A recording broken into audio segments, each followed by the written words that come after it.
Donc, un petit tutoriel pour l'application iConnect.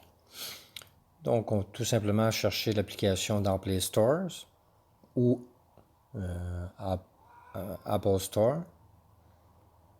C'est la même chose. Donc, ici, on fait une recherche pour Ashika Connect. Ashika-Connect. Vous voyez là-dessus, la première en haut. Moi, elle est déjà installée. Par contre, vous n'avez qu'à l'installer.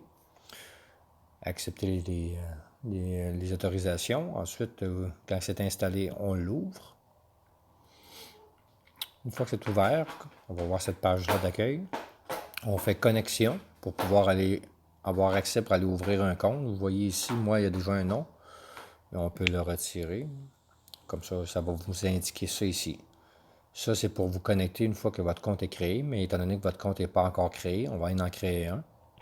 Vous pouvez cliquer juste en dessous ici, c'est marqué enregistrer un compte. Donc, on clique là.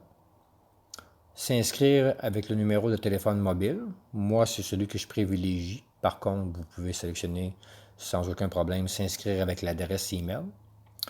Et juste en dessous, vous avez lire et accepter pour les conditions de service. Donc, il faut accepter avant. Ensuite, on sélectionne celui qu'on veut. Moi, je vais prendre le téléphone mobile. Donc, on prend celui-ci. On sélectionne le pays. Canada. On fait terminer.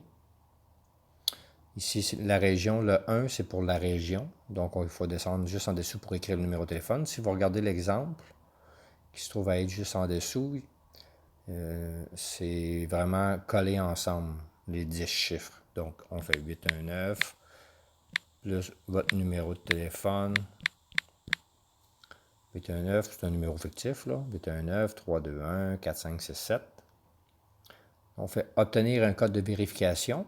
Là, moi, je ne le ferai pas, mais vous appuyez sur obtenir un code de vérification. Ce que ça va faire, c'est que ça va vous envoyer un SMS directement sur votre téléphone. Donc, vous pouvez rester là.